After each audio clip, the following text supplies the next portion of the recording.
Hi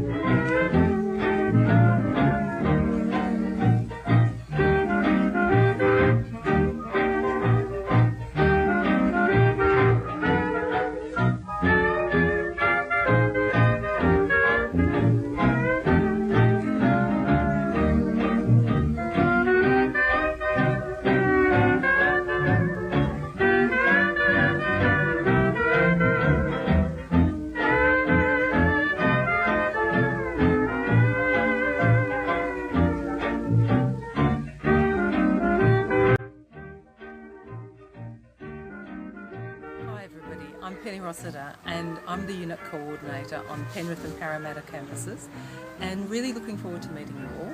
And today I'm going to be doing the final segment in this lecture pod, and I'll talk to you then. Okay, bye.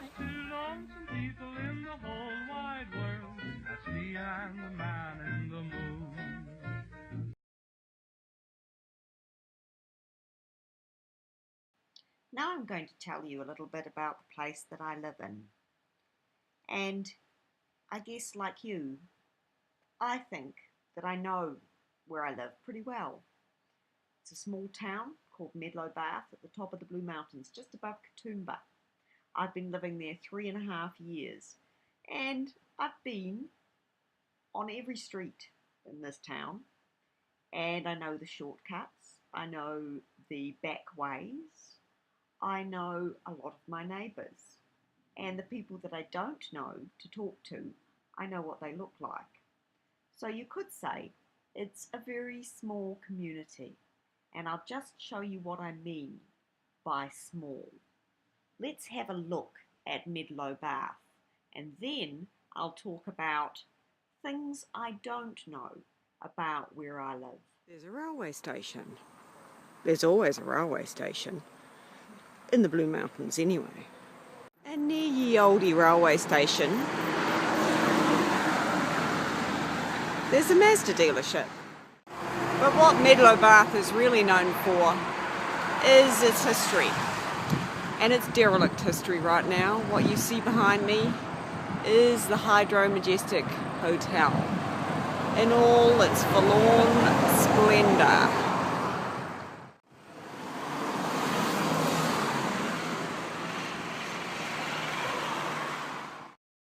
It's the kind of place where you get your own wild food by the side of the road. In this case, it's the time of the year for the apple crop to come in.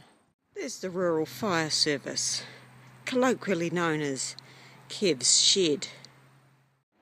But the real draw is the local cafe, which really, in a town this small, well, we can't call it a town, let's call it a village, is the only place to go. One of the really distinctive things about Medlow Bath is that it's the only town in the whole of the Blue Mountains that is not able to be built up any further. On one side there's canyon, and on the other side there's reservoir land.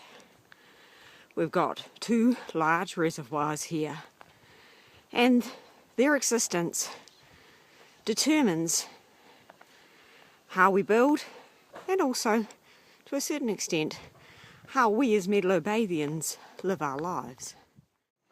Now, at the end of most of the streets of Medlow Bath, they terminate on the reservoir, well, at least on reservoir land, which is crossed and recrossed by these little paths.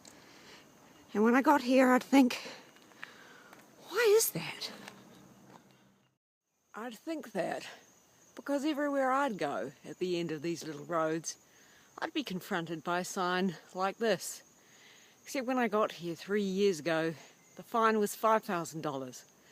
Now I don't have $5,000 just lurking around my person, and I doubt you do. So this sign, not to put it too bluntly, put the wind up me something fierce.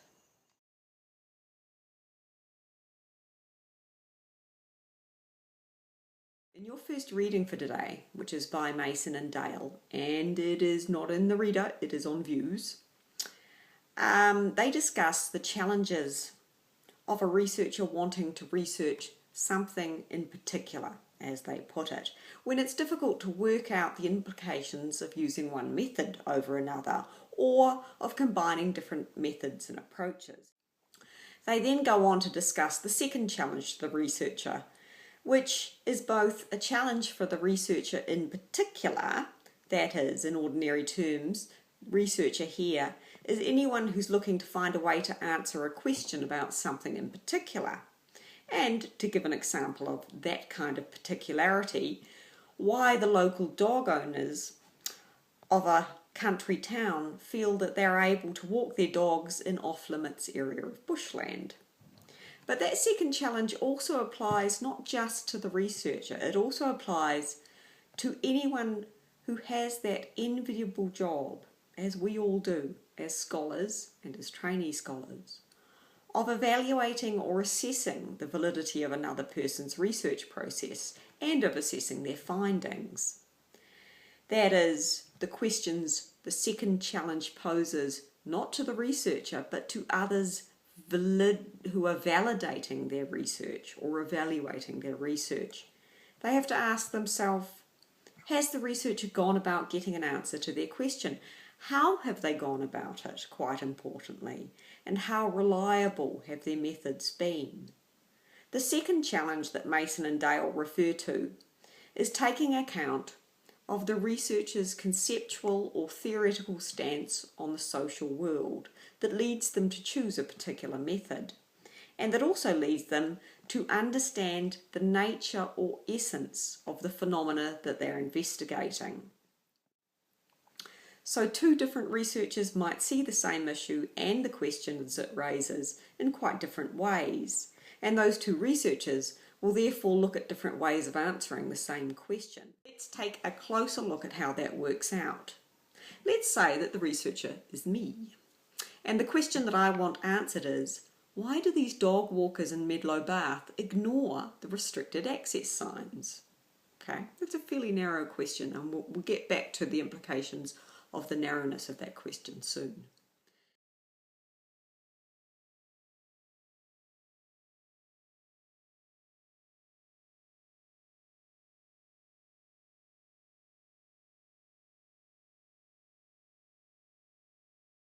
The first challenge, according to Mason and Dale, is of how to answer that question. What method do we choose?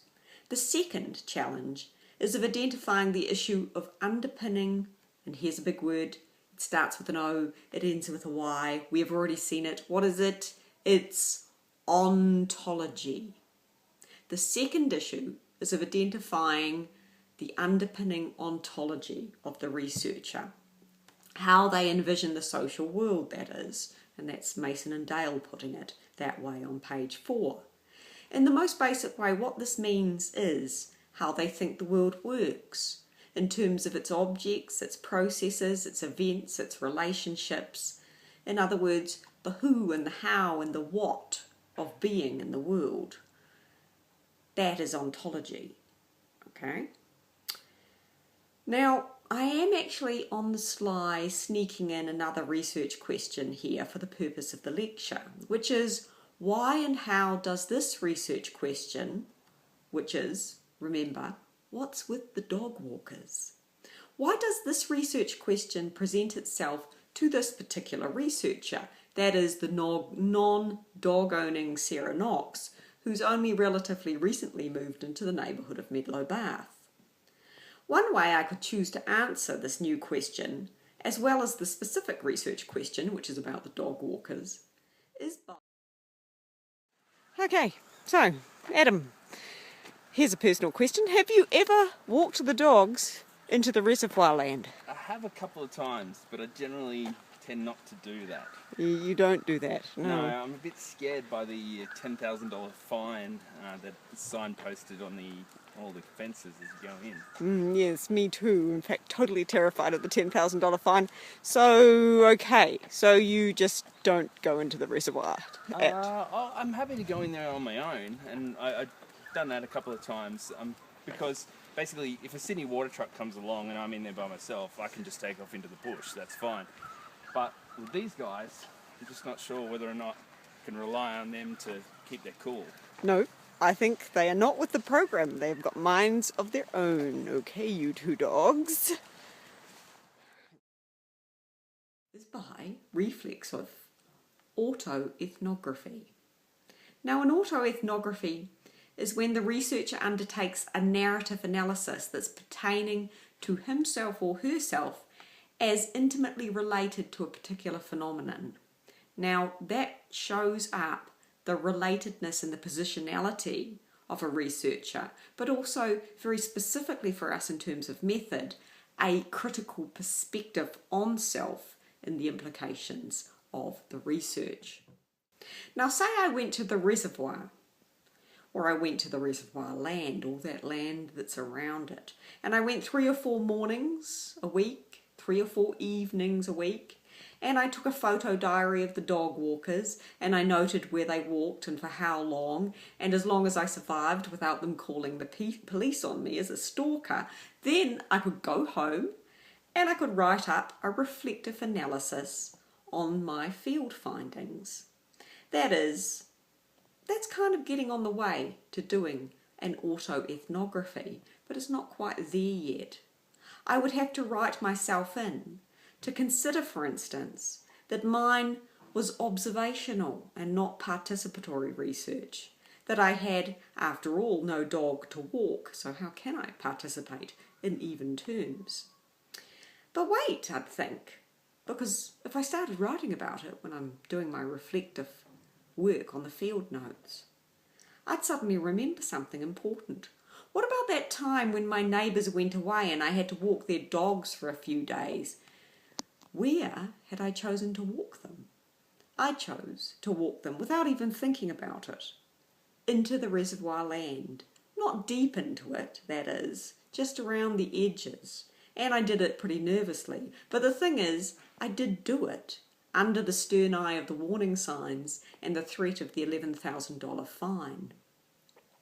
I went with the dogs towing me along as if the dogs themselves were responsible for the infringement and I was just along for the ride.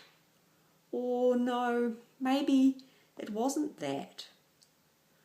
Maybe it wasn't that, the dogs taking me, that gave me the license to do something I'd never done before.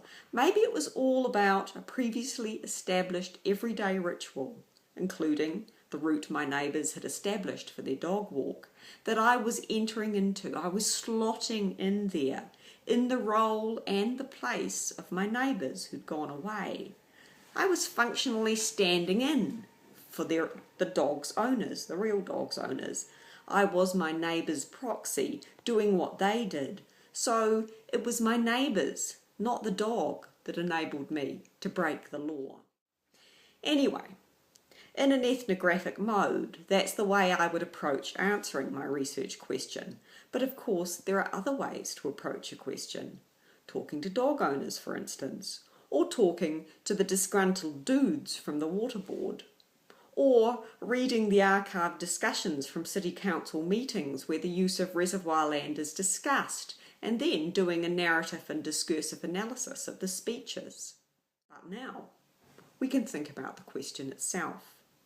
Is the real research question topic about dog walkers at all? Or is it about something more general? Is it really an investigation that is broader in its implications? It's a particular branch of something else. Is the investigation about expressions of a sense of belonging, the entitlements of being part of a community, of belonging to a place? And given the fact that some Midlothians jog through the reservoir land, and some walk, and some even trail bike, we have to consider that it's not just the dog walkers who are in their banned special reserve area. They just perhaps are more regularly visible because of the ritualistic nature of having to walk one's dog every day if you're a responsible dog owner. But they are therefore just the visible evidence of something that's much more subtle and general about place and locality and the identification of the rights of belonging. So one starts out with a particular research question and then ends up with something quite different.